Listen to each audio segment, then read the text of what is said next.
एक नेक औलाद भी है। और वलदिन सालिहिन यदऊ लहू, नेक औलाद छोड़ करके गए आप, हाफिज कुरान बनाया, आलिम बनाया। अगर हाफिज कुरान आलिम नहीं बनाए नो प्रॉब्लम, लेकिन अगर आपने अपने बच्चे को दीनदार बनाया, बुरे और झूठ की तमीज सिखाया, उसको एक अखलाकमंद, एक नेक इंसान बनाया, उसको आलिम फाजिल होना जरूरी नहीं है कि हर बच्चा आलिम बने, कोशिश तो लेकिन किसी के मुकद्दर में नहीं है। हम अपने बेंच के कम से कम 10 से 15 बच्चा पढ़ने के लिए आते जाते थे, लेकिन उनमें से 2 ही 3 बच्चा निकल पाए, वो तो अल्लाह ने मुकद्दर में लिख दिया। लेकिन नेक तो बना सकते ना। अगर कोई अपनी औलाद को नेक बनाता है और वलदिन सालिहिन यदऊ लहू, तो मरने के बाद वह इंसान चला जाएगा, कुछ नहीं बचेगा उसका, सब बच्चे ले लेंगे, औलाद वारिस में बढ़ जाएगा।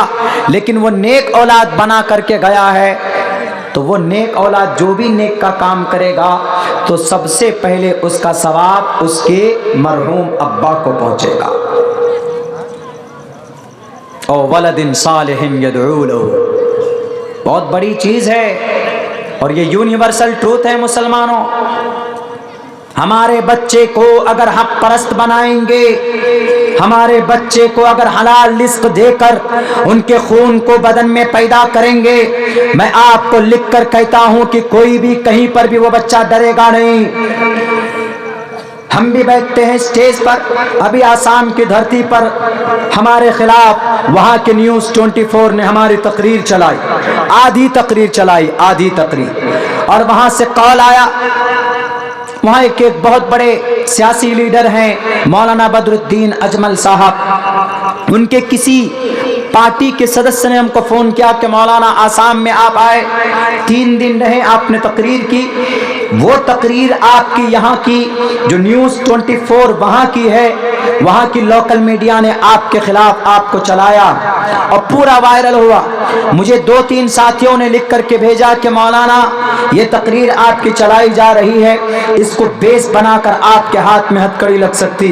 हमने कहा कि हमने इसमें गलत क्या बोला है, हमने सिर्फ ये कहा था कि जब तक कुरान मौजूद है, जब तक कलिमा पढ़ने वाले मौजूद हैं, कोई माए का लाल इस धरती से उनके वजूद को नहीं मिटा सकता। मैंने कहा कि मैंने एक रिवायत नकल की थी, वो रिवायत ये थी कि जब अंग्रेज इस देश में आए थे तो उस अंग्रेज को भगाने के लिए इस देश से हर दिन मुसलमान फजर की नमाज के बाद तलवार लेकर सर पे कफन बांधकर कम से कम 15-20 मुसलमान सड़क पर आकर खड़े हो जाते थे अंग्रेज के खिलाफ। तो अंग्रेज बोलते थे कि अरे इन मुसलमानों को पैसा कहां से मिलता, इन मुसलमानों को ताकत कहां से मिलती, इन मुसलमानों के पीछे कौन सा बड़ा नेता जो कफन बांध कर तलवार लेकर आ जाते हैं, इनकी फंडिंग कहां से होती है। तो उस वक्त का एक बहुत बड़ा दलाल जिनका नाम मिर्जा गुलाम अहमद कादियानी, जो कुफ्र के दरवाजा नहीं बल्कि काफिर बन चुका था, उस मिर्जा गुलाम अहमद कादियानी ने कहा कि अंग्रेज तुझे नहीं मालूम, इनके पीछे कोई नेता खड़ा नहीं है, इनके पीछे कोई बड़ी ताकत खड़ी नहीं है, इनके पीछे किसी मंत्री का सपोर्ट नहीं है, बल्कि इनके पास अल्लाह का कुरान है, इनके पास कलीमा है। और सुन लो, जब तक इनके हाथ में अल्लाह का कुरान होगा, इनके दिलो दिमाग में अल्लाह का कलीमा होगा, ये मर तो जाएंगे लेकिन कभी भी किसी बातिल के सामने ये झुक नहीं सकते, कभी भी इनको खत्म नहीं किया जा सकता भारत की धरती से।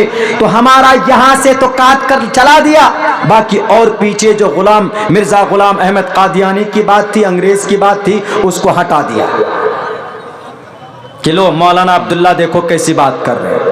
पूरी तकरीर नहीं चलाई, आधी तकरीर चलाई। हमने कहा हमारे पास पूरी तकरीर है। हमने कहा कि मैं कहूंगा हक बात को, हक बात कहने से मुझे मेरा अल्लाह ने अधिकार दिया, हम कहेंगे क्या जरूरत है। आपको भी कहना चाहिए हक बात और सच्ची बात, भले किसी को कड़वी लगे। बहुत आसान है ना, हम लोगों के बीच में एक दूसरे के खिलाफ चुगली करते हैं, चाय की दुकान में बैठ जाते हैं। अल्लाह के नबी ने फरमाया ला यदखुलुल जन्नत क़त्ता, चुगलखोर जन्नत में नहीं जाएगा। चाय की दुकान पे बैठते हैं और फौरन कहते वो तो ऐसा है, उसने तो ऐसा कर दिया, किसी की बुराई बयान करते। ला यदखुलुल जन्नत क़त्तात, मुसलमानों ये किसी वैद का मंत्र नहीं है, बुखारी शरीफ की रिवायत है। On the earth, after the kitab, after the Quran Kareem, the most important book has been written on the earth, the Bukhari Sharif, Muslim Sharif, दुनिया की महान किताब अल्लाह के नबी की जो हदीस को जमा की गई इन किताबों के अंदर, वो हदीस कहती ला यदखुलुल जन्नत क़त्तात, चुगलखोर, चाय की दुकान पे बैठकर दूसरों के खिलाफ बुराई करने वाला, सड़क के ऊपर बैठकर दूसरे के खिलाफ बुराई करने वाला जन्नत में नहीं जाएगा, दरवाजे पर रोक लिया जाएगा। ला यदखुलुल जन्नत क़त्तात, जन्नत की खुशबू नहीं सूंघेगा। हम लोग बहुत आसानी से एक दूसरे की बुराई कर लेते हैं, बहुत आसानी से। ये बीमारी है, हम में है, आप में है, उसमें है, उसमें है। अगर किसी को अल्लाह ने कोई तरक्की दी है गाँव में, अगर कोई लड़का दिल्ली में ठेकेदारी करता है, मेहनत मजदूरी करके घर बनाता है, कहाँ से लाता है पैसा, फंडिंग कहाँ से हो रही है? अरे उसको अल्लाह ने दी है, आप भी अपने लिए अल्लाह से दुआ करो, अल्लाह आपके लिए वसात पैदा करेंगे। उसकी पुलिंग डाउन क्यों कर रहे? दूसरों के सामने बुराई करके आप जहन्नम के हकदार क्यों बना रहे? ला यदखुलुल जन्नत क़त्तात, a person will not enter the paradise and who talks about other ill, बीमार बात जो करता है, गीबत जो करता है, एक दूसरे के खिलाफ बुराई जो करता है, अल्लाह तबारक व तआला का फरमान नबी के जरिए से वो इंसान कभी भी जन्नत में दाखिला नहीं हो सकता। उसका बच्चे को सही बनाए, बच्चा हमारा सही बनेगा, किसी के खिलाफ बोलेगा भी नहीं। बच्चों को पढ़ाई में लगाए, नहीं पढ़ता है, भाग जाता है स्कूल से, मदरसे से, तो घर में तरबियत करे जब तक घर में, नहीं तो उसको एक जिम्मेदार नागरिक बनाइए, उसको कोई काम दीजिए कि तुम ये काम करो अपने बच्चे को। आज मैं आपके बीच में हूं, मैं फिर से कह रहा हूं कि हमारे असातिज़ा, हमारे वालिदैन की तरबियत का नतीजा, और अल्हम्दुलिल्लाह कहीं पर भी चले जाऊं, किसी भी स्टेज पर चले जाऊं, अल्लाह तबारक व तआला ने आपकी दुआओं से इज्जत से नवाजा। मेरी डायरी बुक है 1 अप्रैल 2 अप्रैल तक।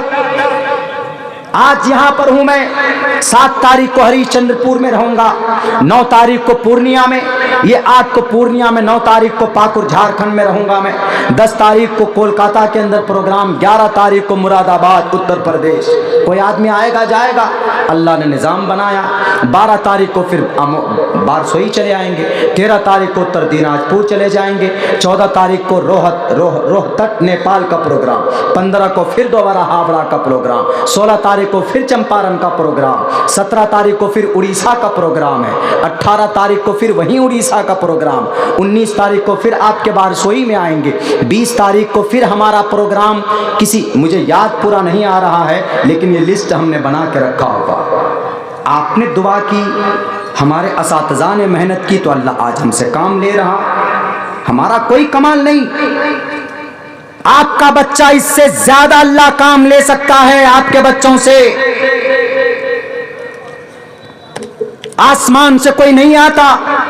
बच्चों की सही परवरिश कीजिए, सही तरबियत कीजिए, दूसरों के ऊपर उंगली उठाने से ज्यादा ध्यान दीजिए अपनी फैमिली में, अपने फैमिली मेंबर को अच्छा बनाने की। क्या आपके फैमिली के अंदर आपके औलाद अगर अच्छे बनेंगे तो आप मर भी जाओगे तो मरने के बाद वो बच्चा मस्जिद में बैठकर सूरह फातिहा पढ़कर आपके लिए दुआ करेगा। जब बच्चा सही हो, दीनदार हो, जब बच्चे के दिलो दिमाग में ये बात बताई जाती है कि तुम्हें अल्लाह से डरना है, तो मेरे मुसलमान भाइयों, जब बच्चा अल्लाह से डरने का अकीदा उसके दिल में जम जाता है तो फिर किसी से नहीं डरता। आज भारत के अंदर सबसे ज्यादा मजबूत तंजीम जिनसे मुसलमान डरते हैं कौन? आरएसएस बजरंग दल है। आरएसएस बजरंग दल के खिलाफ सबसे ज्यादा मेरी तकरीर होती है और अल्लाह ने अभी तक हमको महफूज रखा हुआ। आते हैं बहुत सारे कौल, डस्टबिन में डाल देता हूं। जब अल्लाह से कोई डरेगा तो एक बच्ची भी होगी जिसका नाम मुस्कान होगा, तो वो नारे तकबीर अल्लाह अकबर का नारा बुलंद करते हुए वो किसी से नहीं डरेगी। वाना कर्नाटका में वो एक लड़की थी, बुर्के के अंदर थी, उधर आरएसएस के लड़के 100 थे तकरीबन, और सब बोल रहे थे भारत जय श्री राम का नारा लगाकर डराने की कोशिश कर रहे थे। लेकिन उस बच्ची के दिल के अंदर अल्लाह का खौफ था। उसके बाप नमाजी, उसकी माँ नमाजी है, वो बच्ची खुद नमाजी थी। उसके दिल में ये बात थी कि अगर इस दुनिया के अंदर किसी से डरना है तो अल्लाह से डरना है। वो अल्लाह से डरती थी, किसी और से नहीं डरती थी। उस बच्ची ने पलट करके कहा कि अल्लाहु अकबर अल्लाहु अकबर, यानी तुमसे नहीं डरने वाली हूं मैं, अल्लाह से डरने वाली हूं मैं। उस बच्ची ने साबित कर दिया कि मैं औरत हूं तो मैं डर नहीं सकती, मैं एक मोमिना औरत हूं, और मोमिना औरत अगर किसी से डरती है तो अल्लाह से डरती है। जैसे अबू जहल के सामने हजरत सुमैया के जिस्म के 2 टुकड़े किए गए थे, तब भी वो जो अबू जहल से नहीं डरी थी। हजरत फिरौन के सामने बीबी आसिया के दोनों टांगों, दोनों हाथों में केल ठोक दिया गया था, लेकिन वो फिरौन से नहीं डरी थी। हजरत मरियम अलैहिस्सलाम अपने कौम के लोगों से नहीं डरी थी। मेरे भाइयों, लाखों हजारों मिसाल है, जब कोई दीनदार बनता है तो वो सिर्फ अल्लाह से डरता है, बाकी किसी और बातिल ताकत से नहीं डरता। जब आदमी को दिल में अल्लाह की मोहब्बत होती है तभी ऐसा होता। वो लड़ रही थी पर्दे के लिए। आजकल हमारी माएँ बहनें पर्दा नहीं करती। पर्दा it's compulsory, it's your duty, ये आपकी ड्यूटी है, अल्लाह के नबी का फरमान। बहुत ज़्यादा हमारी औरतें जो कि हाट हरवा चौक जाती, जाइए आपकी मजबूरी है, लेकिन पर्दे में जाने की कोशिश कीजिए। बुर्का कम से कम पहन लीजिए। बुर्का पहनेंगे तो आपके पूरी बॉडी का स्ट्रक्चर ढका हुआ रहेगा। ये मैं नहीं कह रहा हूँ, ये मोहम्मद रसूलुल्लाह की हदीस और अल्लाह का कुरान कह रहा साफ लफ्ज़ों में, वला वबनातिक युदनीना अलैहिन्ना मिन जलाबिबिहिन्ना। ए मोहम्मद, आप कह दीजिए अपनी औरतों से, अपनी बेटियों से और मोमिना औरत से, वनिसाइल मुमिनीन, मोमिन औरतों से क्या कि वो अपनी शक्ल को ढांकें, घूंघट करें। और घूंघट करने से हिंदू भाइयों को तकलीफ होती, सारे हिंदू भाई को नहीं होती, कुछ हिंदू भाई को होती है। मेरी तकरीर थी परसों, वहाँ पर हमने वहाँ पर कही थी, ताबिश रेहान भाई साहब भी साथ में थे। वो उस प्रोग्राम से मैं बहुत मुतासिर हुआ, बहुत ज़्यादा। ताबिश साहब बैठे हुए हैं, हम और वो दोनों उस प्रोग्राम में थे, और भी लोग थे। अखलाक वहाँ पे लोगों का इतना देखा। CRPF का एक कमांडर, CRPF हम लोगों को खाना खिला रहा था, बड़ा पुलिस वाला, हम लोगों के आगे पीछे गाड़ी लेके। अखलाक देखिए उनका, क्या आलिम दीन मौलाना साहब है, मुकर्रिर साहब। हम लोग दे पाते हैं वो इज्जत नहीं है। हम लोग तो कहेंगे मौलाना अब्दुल्ला इधर जा रहा है, नीचे करो, बैठो। मौलाना अब्दुल्ला गाड़ी में क्यों चलता है? अरे चंदा करता होगा। खामखा जो लोग इस बीमारी में मुलव्विस है, अल्लाह उनकी हिफाजत फरमाए। 5 ऐसे लोग थे, बड़े बड़े ओहदे पर थे, जो आए थे हम जैसे छोटे बच्चों की खिदमत के लिए। और आखिर में फ़ोटो खिंचवा रहे कि हज़रत आप घर में आए हम लोगों के, ताबिश भाई गवाह हैं। अगर वो यहाँ पे बैठे हैं, उन्हीं के हवाले से उस प्रोग्राम में मैं गया था। 4 तारीख, ये बक्सर, भोजपुर, बहुत दूर नहीं है, बिहार का हिस्सा। वो बोले क्या कि सर हम लोग यहाँ 9% है। हमने कहा कि हमारे सीमांचल में जाइए, हमारे जो कि हाट में 76% मुसलमान। बोला बहुत अच्छा माहौल होगा। हमने कहा बहुत अच्छा माहौल है, हमारे जो कि हाट में सब चीज़ में नंबर 1, दीन के काम में भी लोग नंबर 1 है अल्हम्दुलिल्लाह, केस लड़ने में भी आगे, शराब पीने में भी आगे, एक दूसरे के खिलाफ बुराई करने में भी आगे, हमारा जो कि हर चीज़ में आगे, पढ़ने में भी आगे। सिविल सर्विसेज में हमारे बच्चे निकाल लेते। बलवा का 2 लड़का, एक DM एक SDM बना।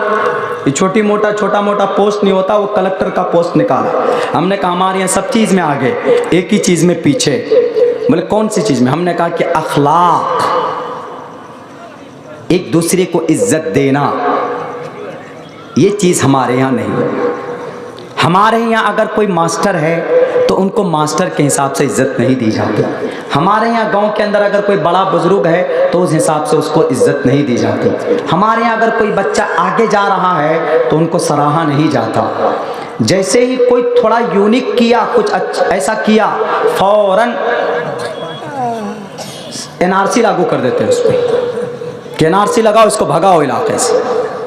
ये ऐसा क्यों कर रहा है? हमने कहा कि सर आप 9% हैं, तो 9% में से जिनके घर पे मैं रुका था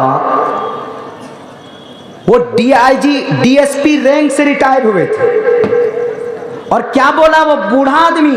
वो ये बोला कि हजरत आप ऊपर मत लेटिए, आप नीचे आइए, मेरी बिस्तर पर आइए। बताइए, मेरे ख्याल से 80 साल की उम्र होगी उनकी बूढ़े। मेरी बिस्तर पर आप लेटिए, मैं आपसे फ़ायदा हासिल करना चाहता हूँ। हमने कहा कि एक बात बोलें, आप 9% हैं, आप में से कम 3% लोगों की आपकी नौकरी इतनी बड़े बड़े ओहदे पे, और बिहार में, हम लोग भी बिहार में हैं, ये आप लोगों की हुस्न अखलाक की बदौलत अल्लाह ने आपको इतना परवान चढ़ाया है, हुस्न अखलाक की वजह से। मैं बक्सर उतरा ट्रेन से, फौरन गाड़ी लेके गए, लेकर आए, खाना खिलाया। रात को प्रोग्राम ख़त्म हुआ तो जहाँ से हम लोगों की ट्रेन थी आगे के लिए सफ़र जारी करना था, वहाँ तक उन लोगों ने छोड़ कर आया। ऐसा अखलाक मैं नहीं कहता हूँ कि मेरे लिए आप करें, मुझे ज़रूरत नहीं, मैं बच्चा हूँ आपका, आप आपस में करें। ऐसा अखलाक हमारे यहाँ नहीं। और यही वजह है कि पूरे भारत के अंदर सबसे ज़्यादा फिसड्डी, गरीबी और सबसे ज़्यादा जिल्लत और रुसवाई, गुर्बत सीमांचल, हमारे सीमांचल। मेरे भाइयों, अगर अखलाक का मायार बुलंद होगा तो वह इंसान ज़रूर इज्जत से नवाजा जाता है। बेशक बेशक।